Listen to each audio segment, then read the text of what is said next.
اخوها لو بجت معذورة، لتفقد سندها تظل عمر مكسورة، من دون نسوان السلف مقهورة.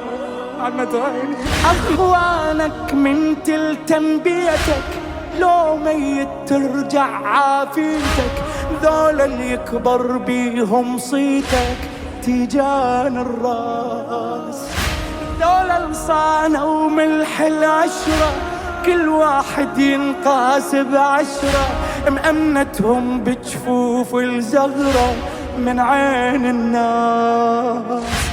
طفل لو عاش الضيم وياها كبرت والشام تلقاها، ما شافت راحة بدنياها.